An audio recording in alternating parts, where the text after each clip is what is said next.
hello there, dears. It's your Auntie Mae here, sitting by my old rocking chair in Willow Creek, that sleepy little town in rural Ohio, where the cornfields whisper secrets and folks still wave from their porches. But let me tell you something that'll make your heart skip a beat. Just last year, my own daughter-in-law, Sarah, that woman I raised like my own after she married my boy Tommy, she looked me dead in the eye and said, "You're not family now, Auntie. Not after this money. Pack your bags and get out." I stood there in my kitchen, the one I'd baked apple pies in for decades, clutching that winning lottery ticket worth millions, thinking it was the end of everything I held dear. But oh, honey, that was just the beginning. What happened next? Well, you won't believe it. Stay with me, because this true story of betrayal and quiet comeback will have you on the edge of your seat. Now, let me take you back a ways. Way back to when life was simpler. Before all this mess unfolded. I'm Auntie Mae, 82 years young. Born and raised right here in Willow Creek. My late husband George, God rest his soul. We built our life on that modest farm just outside town. George passed 10 years ago from a bad heart, leaving me with our only son, Tommy.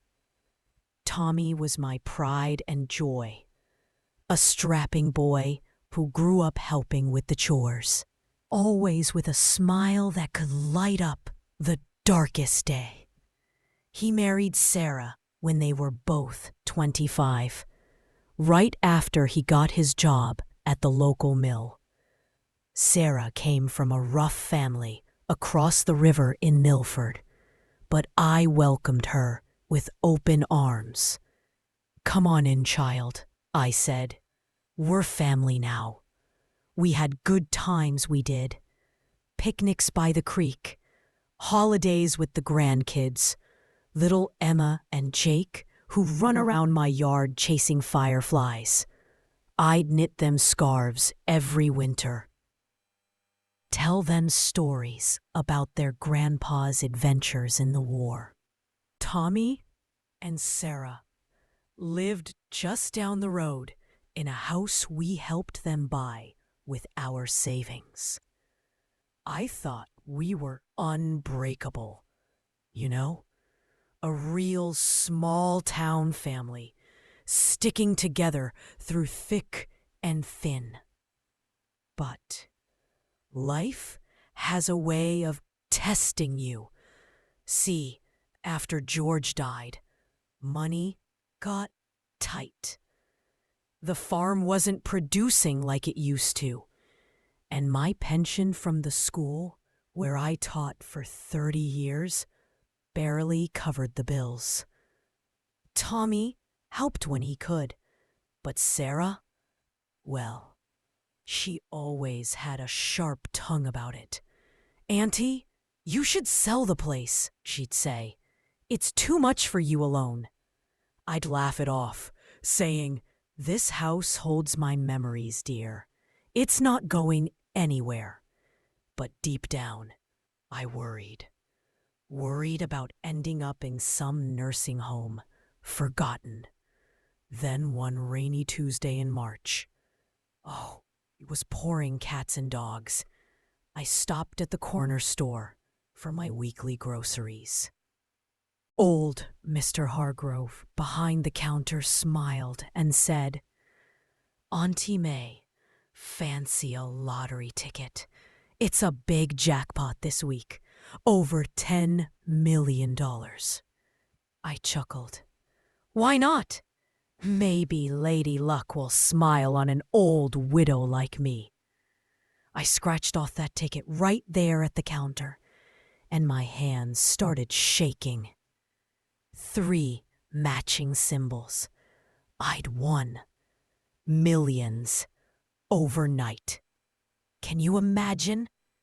Me, a simple farm widow, suddenly rich beyond my wildest dreams.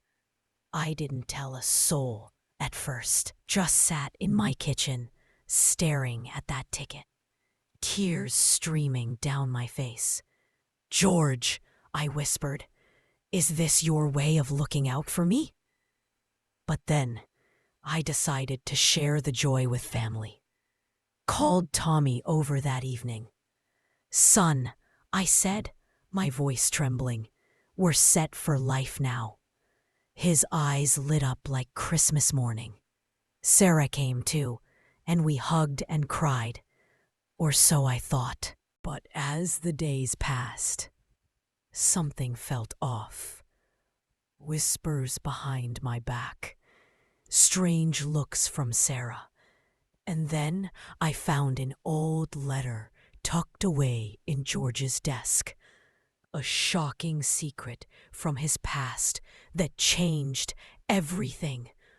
What was in that letter? Oh, dears, it was a bombshell. Keep watching to find out, because this is where the real trouble began. All right, let's pick up from there. That letter, you see, wasn't just any old paper.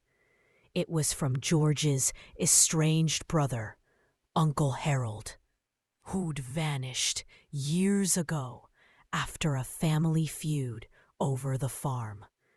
In it, Harold confessed he'd left a hidden inheritance, stocks and bonds worth a pretty penny, tied to the lottery win in some odd way. No, wait. The letter revealed George had won a small lottery himself back in the 70s, but hid it to avoid taxes or something foolish. But more importantly, it mentioned a clause. Any future windfalls in the family should be shared equally. I don't know why George kept it secret. Maybe shame, maybe protection. But reading it made me think twice about my own win. I confronted Tommy about it over Sunday dinner. "Son, there's more to this money than meets the eye," I said, showing him the letter. He read it slowly, then handed it to Sarah. Her face twisted like she'd bitten a lemon. "Auntie," she snapped, "this changes nothing. That lottery is yours. But we need our share. Tommy's been struggling at the mill, and the kids' school fees." I nodded, understanding. "Of course, dears, we'll split it fair." But that night, I overheard them arguing in the parlor. Sarah hissed, "She's old, Tommy. She doesn't need all that. We could buy a bigger house, send the kids to college." My heart sank. Was this the start of something ugly? The next week, things escalated. Sarah started dropping by unannounced, eyeing my things. "Auntie, you should let us handle the finances," she said sweetly. But her eyes, cold as ice. Tommy avoided my gaze, mumbling excuses. I felt neglected, like I was suddenly a burden. Me, who'd babysat their kids for free, loaned them money for their wedding? The betrayal stung deep, like a knife in the back from my own flesh and blood. Cliffhanger, number 2. Then one evening, the phone rang. It was a lawyer from town, Mr. Ellis, saying he had urgent news about the lottery claim. "Mrs. May," he said gravely, "there's a problem with the ticket." My blood ran cold. What could it be? Was it all a mistake?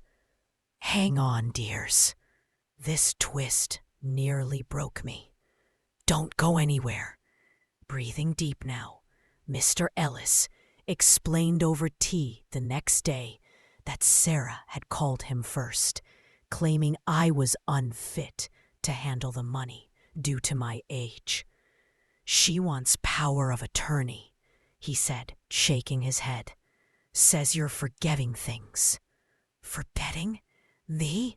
I'd remembered every birthday, every anniversary. But Tommy, he didn't defend me. When I asked him, he shrugged. Mom, Sarah's just worried about you. Worried? No.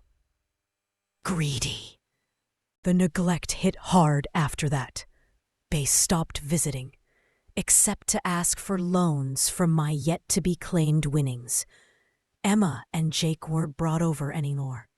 Too busy, Sarah said. I sat alone in my big empty house, the walls echoing with memories.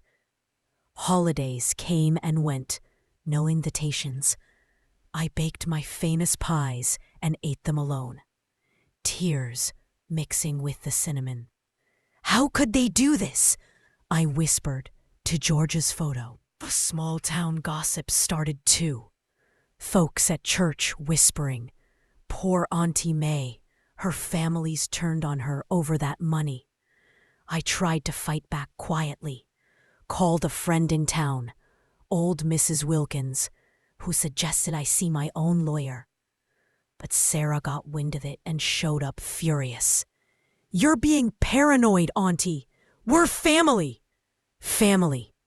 That word tasted bitter now. But wait. During one of those lonely nights, I dug deeper into George's old papers and found something else. A hidden bank statement showing transfers to Sarah years ago. What was she hiding? Oh, this revelation sent shivers down my spine. Keep listening, because the plot thickens. All right, dears, that bank statement, it showed George had been sending money to Sarah's family secretly, helping her brother out of debt. Why? Turns out, Sarah had begged him, saying it was for family harmony. But now, with my millions on the line, she conveniently forgot those kindnesses. I took it to my new lawyer, Ms. Harper, a sharp young woman from Cleveland who drove down to Willow Creek just for me.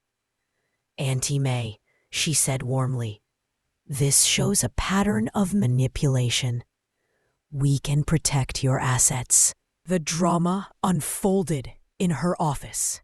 Sarah and Tommy showed up with their own lawyer, demanding I sign over control. She's vulnerable, Sarah argued, tears faker than a $3 bill. Ms. Harper fired back. Vulnerable? This woman raised a family, taught school for decades. She's sharper than you think. The room tensed. Accusations flew. Tommy sat silent, head down. My heart broke seeing my boy like that, caught between love and greed. We left without signing, but Sarah cornered me outside. You'll regret this, old woman, she whispered. Old woman? From the girl I'd treated like a daughter? The lawyer drama dragged on. Court dates loomed, papers piled up. I felt the weight of it all, like the world was closing in. This is it. Cliffhanger number 4. Then, in the midst of it, a knock at my door late one night. A stranger with a briefcase saying, I represent someone from your past. Who could it be? This unexpected visitor turned everything upside down. Stay tuned, because you won't see this coming. Deep breath. The stranger was a private investigator hired by Uncle Harold's estate. Remember that old letter? Harold had passed away recently, leaving me. A separate inheritance of 2 million more tied to the farm. But there was a catch. It voided if family contested it greedily. Your relatives have been sniffing around, he said. We've watched them. This deepened the betrayal. Sarah had apparently contacted Harold's lawyers behind my back, trying to claim part of it as family. Tommy knew and said nothing. The isolation hit peak then. I was all alone. No calls, no visits. Even the grandkids were kept away. Grandma's busy. They were told. Busy? I was heartbroken. I wandered the farm paths, remembering better days, the laughter, the love. But now it was tainted. I decided on quiet revenge. I'd rewrite my will, leaving most to charity and the kids' trusts, bypassing Sarah and Tommy. Ms. Harper helped, but word leaked, and Sarah exploded. She stormed in one afternoon, yelling, "You can't do this! We deserve it!" Deserve? After neglecting me? As she left in a huff, my phone rang again. It was the Lottery Commission, with final approval. But they mentioned a fraud alert. Fraud? Involving who? Oh, this cliff nearly pushed me over the edge. Don't stop now. The climax is building. Whew, the fraud alert? Turns out Sarah had tried forging documents to claim the ticket as joint family property, using old signatures from George's papers. The commission caught it. Thank heavens for their checks. Ms. Harper jumped on it. This is criminal, Auntie. We can press charges. The twists came fast then. Tommy finally cracked, calling me sobbing. "Mom, I'm sorry. Sarah pushed me. I didn't want this." But was it too late? We met secretly at the old creek bridge, like when he was a boy. "She's changed," he whispered. The money twisted her. I hugged him, but trust was shattered. Meanwhile, the town buzzed. Willow Creek's grapevine spread the story. Folks sided with me, bringing casseroles and support. Old friends rallied, reminding me I wasn't alone. But Sarah, she doubled down, spreading rumors I was senile. "She's imagining things," she told the church group. Then another twist. The private investigator revealed evidence. Emails from Sarah, plotting to sell my farm out from under me. "She's been talking to developers," he said. Developers? My home turned into condos? The anger boiled, but I stayed calm, planning my move. We headed to court for the inheritance hearing. The judge, old Judge Harlan who'd known George, listened intently. Sarah's lawyer argued entitlement. Miss Harper presented the forgeries. The room hushed as exhibits flashed. Bank statements, emails. Tommy testified against Sarah, tearfully. "I was wrong," he said. Sarah glared daggers. But just as the judge raised his gavel, a new witness burst in, shouting, "Wait! There's more evidence!" Who was this person? And what did they have? Everyone froze. This moment could change it all. Keep watching, dears. The suspense is killing. The witness? Sarah's own brother, the one George had helped. "I can't let this happen," he said, producing records of Sarah's debts. Gambling, hidden from us all. She'd been using family money to cover losses. The courtroom gasped. Sarah broke down, confessing in sobs. "I was desperate," she wailed. "Desperate. After all I'd given."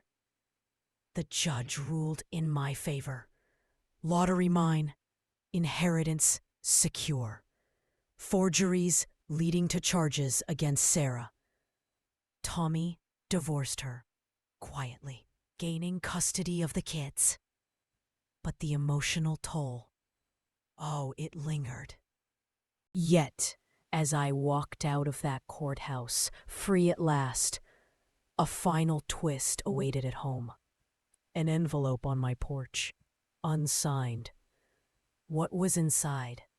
This last surprise sealed my empowerment. Hold on tight for the resolution. Inside the envelope, a letter from Tommy, with drawings from Emma and Jake. "Grandma, we love you. Come home to us." No, wait. They meant my home was theirs too. But more. Apologies. Promises to rebuild. Sarah faced probation, community service, quiet justice. No big spectacle. I didn't press hard. Revenge isn't my way. Instead, I empowered myself. Donated half the millions to Willow Creek school and farm preservation. The rest, trusts for the grandkids, a comfortable life for me. Tommy moved back nearby, helping on the farm. We healed slowly. Picnics again, laughter returning. Sarah, she left town, humbled. Life lesson, dears. Money reveals true hearts. Betrayal hurts, but forgiveness, with boundaries, brings peace. Stand strong, like I did. Quiet revenge through living well. And if this story kept you hooked till the end, please share with a friend who needs inspiration, and subscribe to Grandma Hours for more heartfelt tales. Hit that bell so you never miss one. This was my true story. Subscribe for more Auntie Tales. God bless you all. Until next time.